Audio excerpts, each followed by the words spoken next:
dia, companheiros e companheiras. Bom dia. Agradeço, lisonjeado, essa oportunidade de estar aqui com vocês.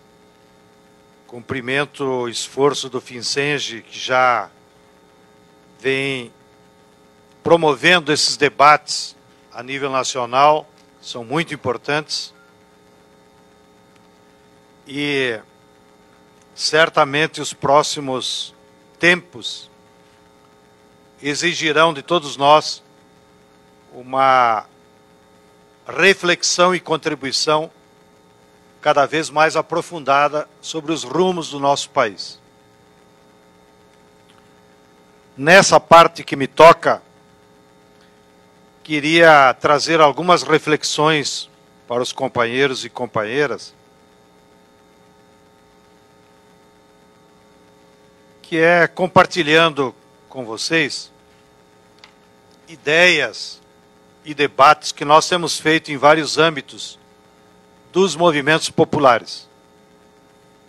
Aqui no Brasil, nós estamos articulados na Frente Brasil Popular, da qual o Olímpio acabou de apresentar a síntese do Plano Popular de Emergência, que levamos mais de 6 meses para construí-lo de forma coletiva e democrática, para recolher a opinião de mais de 55 movimentos populares e organizações políticas que atuam na Frente Brasil Popular. E segunda-feira passada, nós damos um passo a mais e construímos lá em Brasília a Frente Ampla Nacional pelas Diretas Já, da qual fazem parte todos os partidos de oposição, tenham parlamentares ou não, alguns deles, inclusive, que saíram da base golpista, como o caso do Partido Socialista Brasileiro, e algumas correntes do próprio PMDB,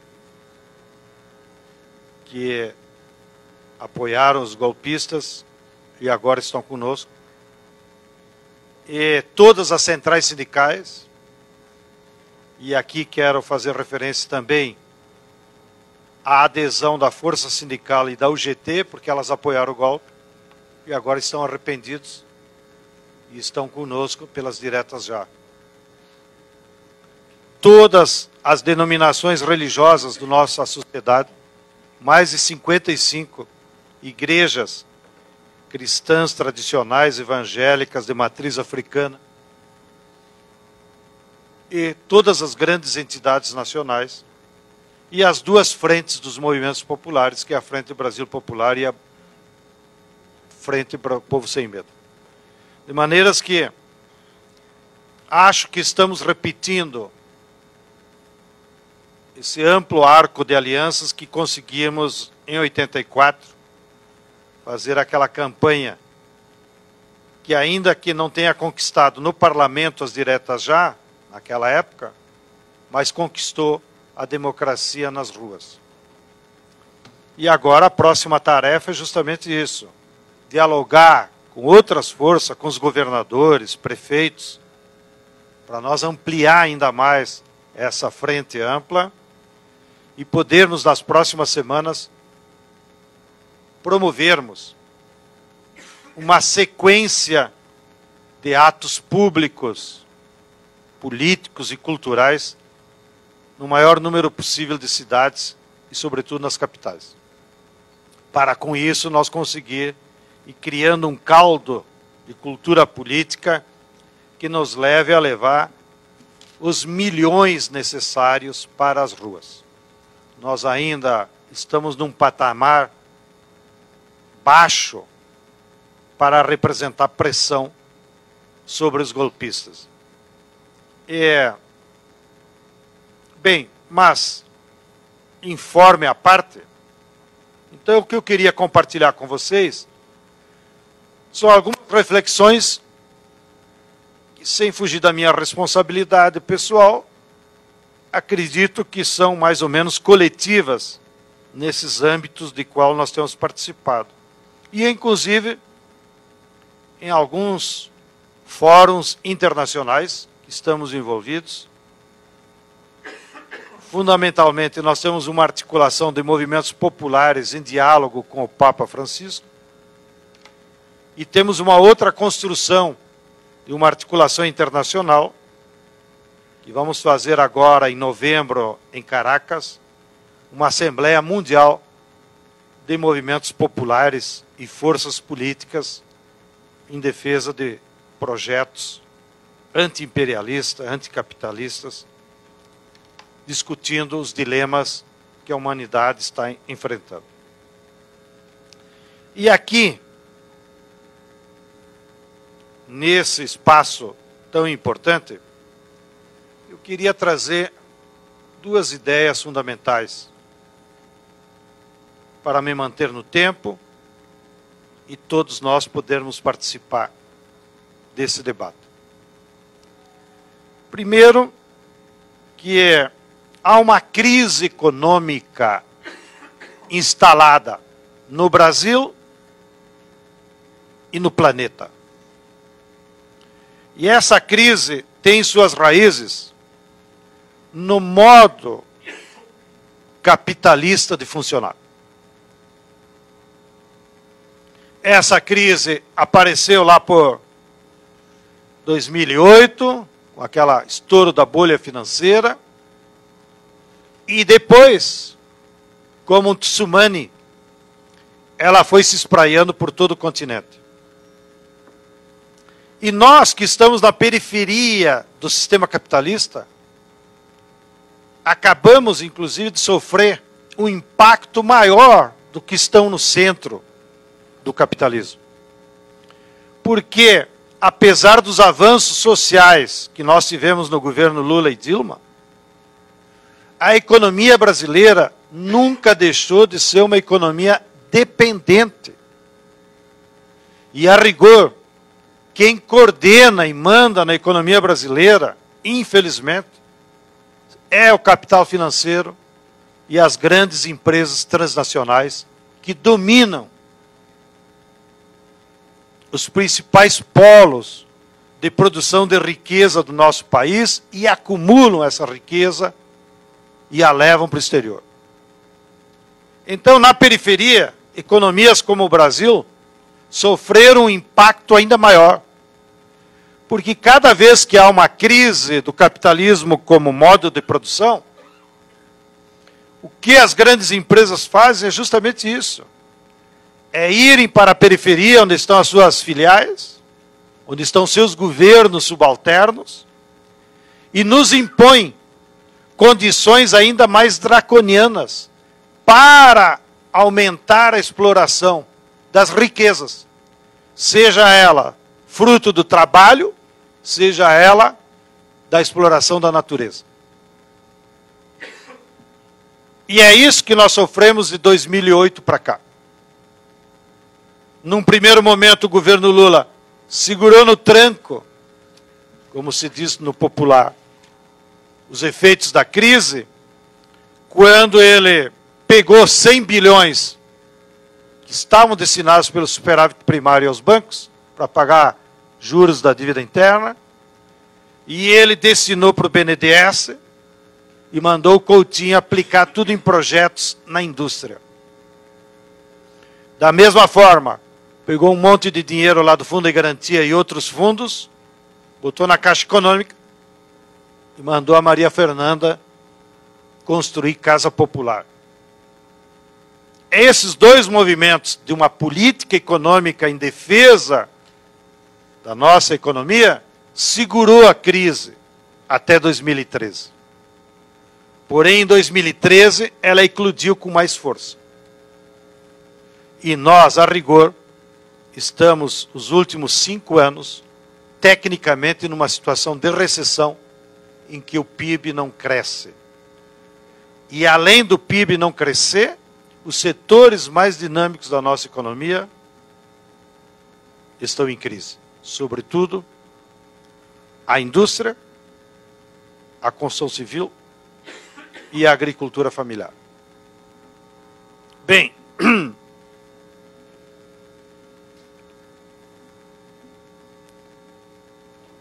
no centro do capitalismo, como é comum, historicamente, ou como era o receitual clássico, o imperialismo, sempre que entrou em crise no século XX, a saída que ele encontrou foi a destruição do capital acumulado, seja o capital humano, seja os bens materiais, a força produtiva, para que com a destruição abrisse um novo ciclo de acumulação. E isso se chama as guerras. É a guerra que destrói vidas humanas, trabalhadores e capital imobilizado. Foi isso que eles fizeram ao longo do século XX. O Bush tentou fazer isso, apelar para a guerra quando incluiu a crise internacional. E fizeram dos povos do Oriente as vítimas da ocasião.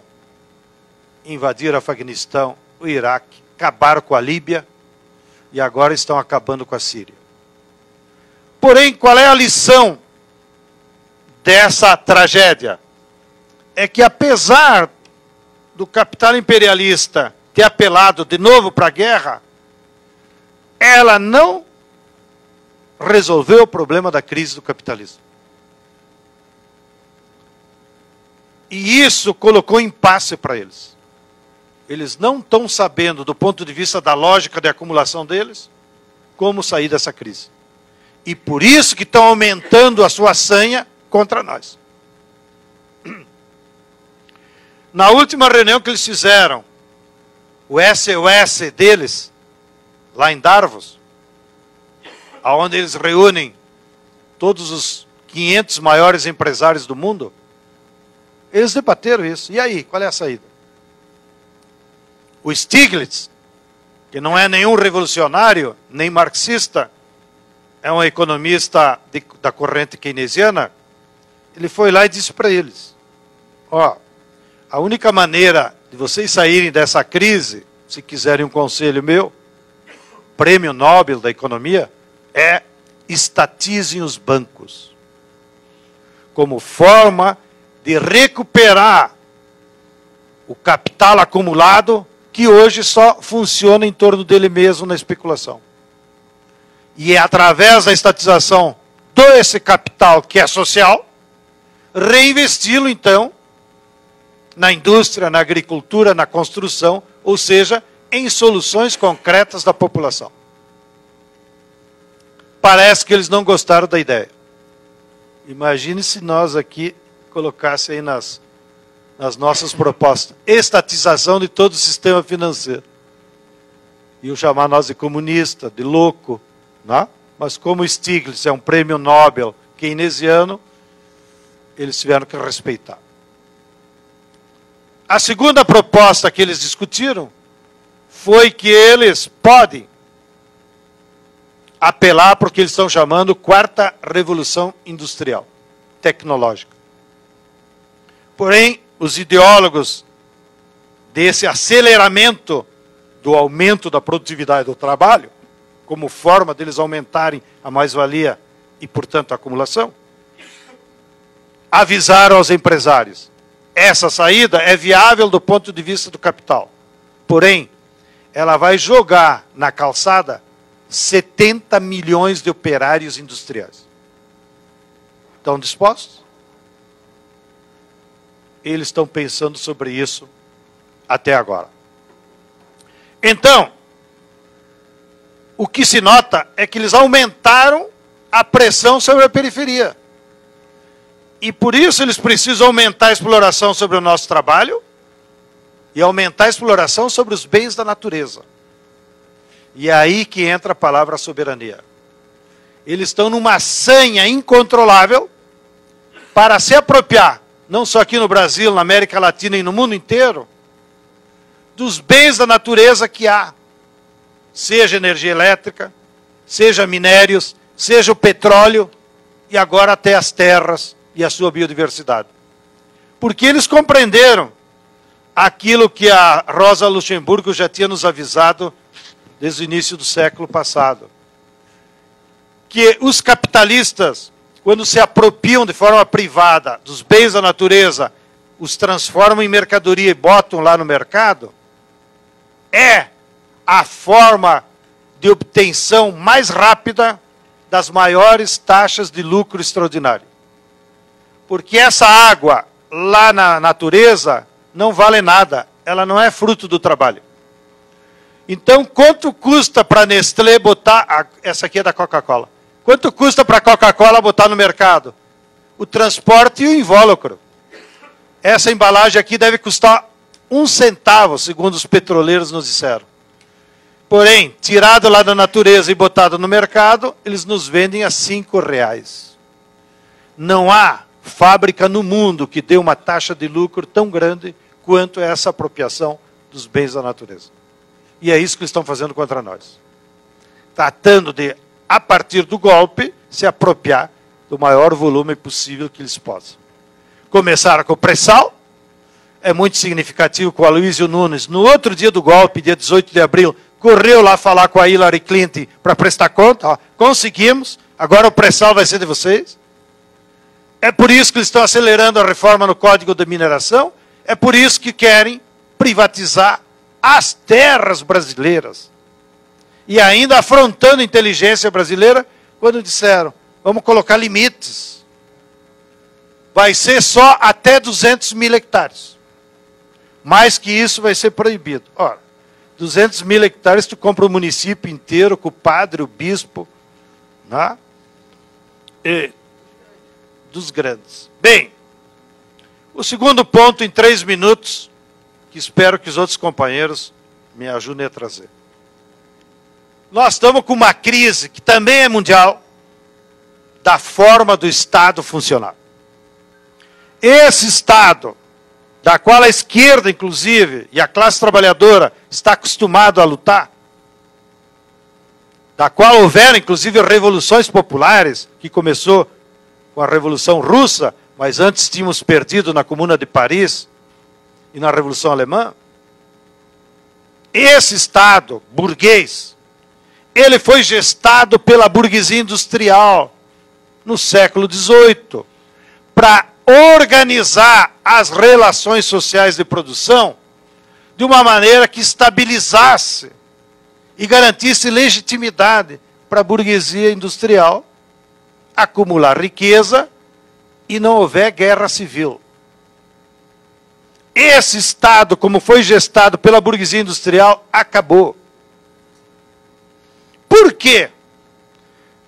Porque as instituições têm ladrão, têm corrupto? Não.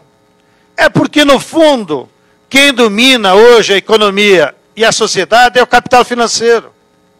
E o capital financeiro acumula sem necessidade do Estado. Sem necessidade de estabilidade do trabalho. E é por isso que veio a reforma trabalhista. Eles não precisam mais de regras, porque o capital financeiro acumula na especulação. E o Estado, o único papel que cumpre é transferir para o capital financeiro a mais-valia social que ele recolhe de impostos. E para isso também não precisa um Estado social. Basta que tu garanta um bom gestor como o Meirelles e o Ilan Godjan, que é representante do capital financeiro judaico, e deram a ele esse presentinho, presidente do Banco Central. E ele teve a petulância de dizer, numa entrevista logo depois da posse, que a família dele mora em Israel, que no Brasil é muito perigoso viver. Mas ele é o presidente do Banco Central. Olha como ele trata a sociedade brasileira e a sua família, que ele prefere ver lá em Israel. Mas esse é o sentido. Então, a forma do Estado está em crise. E daí vem essa crise política que nós vivemos. A crise política que nós vivemos não vai ser resolvida nem hoje, nem amanhã, nem, anotem, com a eleição do presidente Lula. Seja esse ano ou no ano que vem. Porque ela tem raízes na crise econômica, que desmanchou as alianças de classe, e elas têm origem na natureza do Estado, não só brasileiro, mas do Estado burguês, como foi concebido pela burguesia industrial. De maneiras que, além de nós apresentar um plano popular de emergência, que é para dizer para o povo, esse plano não é para apresentar para governantes ou para ninguém, esse plano é para apresentar para o povo, e dizer para o povo, ó, esse país é rico e tem solução. E a solução que o povo entende é essa aqui. Porém, por trás da emergência, nós temos que discutir um projeto de país, de longo prazo, que vai depender de uma nova articulação das classes sociais, que nunca tivemos. E esse projeto de médio prazo terá que ter como fundamentos pensar uma nova economia, que necessariamente tem que ser baseada na indústria e na agricultura. Não há forma de você resolver os problemas da população sem você ter bens materiais que se produzam ou numa fábrica ou lá na natureza.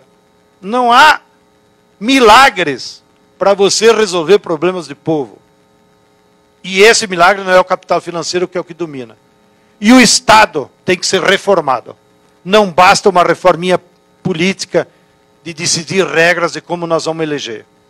Por isso que nós defendemos só uma Assembleia Constituinte, exclusiva, claro, com critérios que levem o povo a eleger seus verdadeiros representantes, pode, de fato, reformar, não o sistema eleitoral, mas reformar a forma do Estado funcionar.